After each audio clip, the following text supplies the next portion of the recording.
اس کو کاپی نہیں کر پائیں گے. یہ معجزہ ہے, یہ آیات ہے. حدیث میں آتا ہے ظہور آیات کا وقت ہوگا, یعنی نشانیاں ظاہر ہونے کا وقت ہوگا. نوح علیہ السلام کی کشتی ملے گی, ملی آج. سودم گومورہ ملے گا, مل گیا آج. فرعون کی لاش مل گئی آج.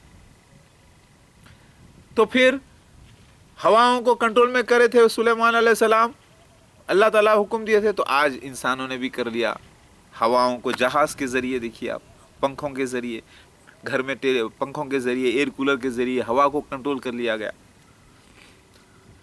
چشمے بہا دیے تھے سلیمان علیہ السلام کے لیے اللہ تعالیٰ, تانبے کا چشمہ, آج کاپر کا چشمہ بہتا ہے. محلے محلے میں کاپر وائرس لگے ہوئے ہیں اور کرنٹ بہتا ہے, اس کے اندر الیکٹرانز فلو ہوتے ہیں, بہتے ہیں, اور اس میں کرنٹ بہتا ہے. اب پتہ چلا, تو اللہ تعالیٰ کی باتیں پوری ہو رہی ہیں. تو عیسیٰ مسیح مہدی علیہ السلام ماڈرن رہیں گے, بولو مطلب ناچنے گانے والے رہیں گے, ایسا کیسا رہتے مذہب؟ ارے بھائی مذہب تم نے اپنی طرف سے سمجھ لیا, تم نے قرآن حدیث کو پوری گہرائی سے سمجھا ہی کہاں ہے. قرآن حدیث تو تمہارے گلے سے نہیں اتری, گویا کہ تم حافظ ہیں, تم میں مفتی عالم بھی ہیں. اللہ اکبر. میری بات سمجھ میں آ رہی ہے؟ اللہ اکبر. تو عیسیٰ مسیح مہدی علیہ السلام ناچنا گانا سب جائز. بھائی سب ناچنا گانا بے حیائی بے شرمی جائز نہیں ہے. ناچنا گانا شرک کے لیے حرام ہے, ناچنا گانا بدفاحش الفاظ کرنا حرام ہے. وہ جو صحیح طریقے سے اللہ کے راستے میں اچھی بات لوگوں تک پہنچانے کے لیے, اچھا میسج لوگوں تک پہنچانے کے لیے ناچ گا کے شاعری کے انداز میں بولنا وہ جائز ہے, وہ بھی مسجدوں میں حرام ہے, قرآن پڑھتے وقت حرام ہے. میری بات سمجھ میں آ گئی؟ تصویر کشی اچھی آئی کے لیے جائز ہے, لوگوں کی سیکیورٹی کے لیے جائز ہے, تحقیق کے لیے جائز ہے, آئیڈینٹیفیکیشن پروفس کے لیے جائز ہے, لیکن اس کا غلط استعمال کرنا وہ حرام ہے. یہ زمانہ ہے, زمانہ اللہ ہے, اور زمانے میں اللہ تعالیٰ نے سارے نشانیاں پر پیش کر دی. کالے خضاب لگانا بھی جائز اب ہو جاتا ہے. کیوں؟ کیونکہ عیسیٰ مسیح مہدی علیہ السلام کے بال کالے ہوں گے لکھا ہوا تھا, تو اللہ تعالیٰ نے اس کو ایک وقت کے لیے حرام رکھ دیا تھا, اور اس میں گنجائش رکھ دی کہ اس کو حلال کرنے کی, اور وہ ہو گئی. تو قرآن میں خود اللہ تعالیٰ فرماتے ہیں عیسیٰ ابن مریم آئے بنی اسرائیل کے پاس کہنے کے لیے وہ جو چیزیں تم کو اللہ نے حرام کر دی تھی اس کو حلال کرنے کے لیے. تو پھر عیسیٰ مسیح کا اس آیت کی تصدیق کے لیے عیسیٰ مسیح مہدی علیہ السلام کا عیسیٰ مسیح کا ہی دوبارہ آنا مہدی علیہ السلام بن کر یہ بات کو کلیئر کرتا ہے کہ جو چیز اللہ نے حرام کر دی تھی لوگوں کے لیے اس کو حلال کر دیں. لیکن حلال کا مطلب یہ نہیں کہ اس کا غلط استعمال. میری بات سمجھ میں آ گئی؟ تو جس کی گواہی اللہ نے دے دی, جس کی گواہی قرآن حدیث نے, تورات انجیل زبور وید پرانوں نے دے دی, جس کی گواہی اللہ تعالیٰ کے دابت المن الارض نے دے دی, اللہ نے دے دی کہ وہ سچے ہیں, اب ان کی بات کو غلط کرنا, ان کے اندر نقص نکالنا, ان کو برا بولنا حرام ہے. اور یہ صرف منافقوں کا کام ہے, نام کے مسلمانوں کا کام ہے, ایمان والوں کا کام نہیں.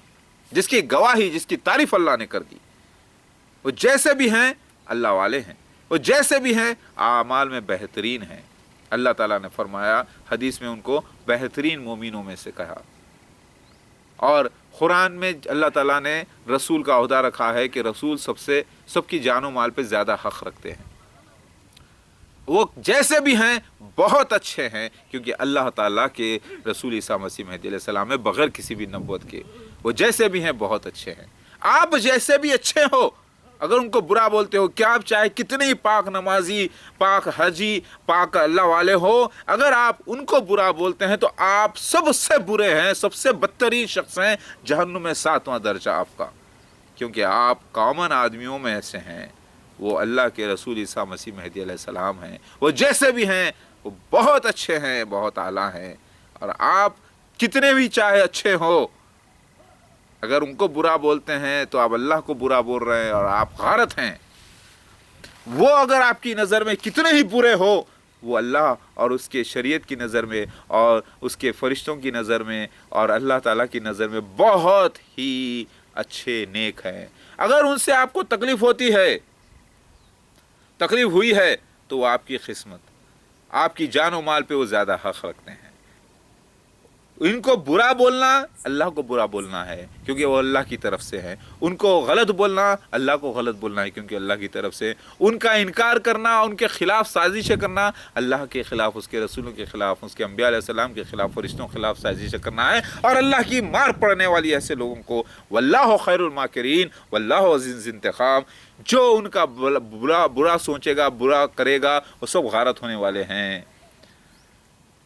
جو اللہ کا نام لے کر، اللہ پاک کے قرآن کا نام لے کر، حدیثوں کا نام لے کر ان کے خلاف سوچتا ہے، وہ برباد ہونے والا ہے، وہ کبھی کامیاب نہیں ہو سکتا، اس کے لیے ہمیشہ جہنم کا دروازہ کھلا ہے اور جنت کا دروازہ بند ہو چکا ہے۔ دنیا ان کو پاگل کہے گی سو کہے گی، دنیا ان کو مجنون کہے گی سو کہے گی، دنیا ان کو برا کہے گی سو کہے گی، لیکن وہ دنیا والے ہوں گے کون؟ زیادہ تر مسلمان، یہ بھی لکھا ہوا ہے، وہ علماء دین جو آسمان کے نیچے بندر اور سور ہوں گے، فساد یہ ہوں گے، اور ایسے لوگ جو فرقوں میں بٹے ہوں گے، سب کے سب جہنمی ہوں گے، سوائے ایک جماعت کی، وہ جماعت ہوگی جو مسیح دجال کے فتنے سے ہی نکل کر عیسیٰ مسیح مہدی علیہ السلام کی ہو جائے گی، یہ لکھا ہوا ہے۔ جو بھی میں بول رہا ہوں اس کے ریفرنسز موجود ہیں، تحقیق کر لیجئے، میں آپ کو شارٹ میں بتا رہا ہوں۔ لا الہ الا اللہ محمد رسول اللہ۔ اللہ تعالیٰ فرماتے ہیں کون ہے جو جبرائیل علیہ السلام کا دشمن ہے؟ کون ہے جو اللہ کے رسولوں کا دشمن ہے؟ کون ہے جو اللہ کی نشانیوں کا دشمن ہے؟ اللہ اس کا دشمن ہے، اللہ تعالیٰ للکارتا ہے۔ اللہ کون؟ اللہ مہاوشنو، اوم نرگنا برہما، سچا بادشاہ الوہیم، اللہ ایک ہی ہے جس کی تصویر نہیں۔ اللہ اکبر۔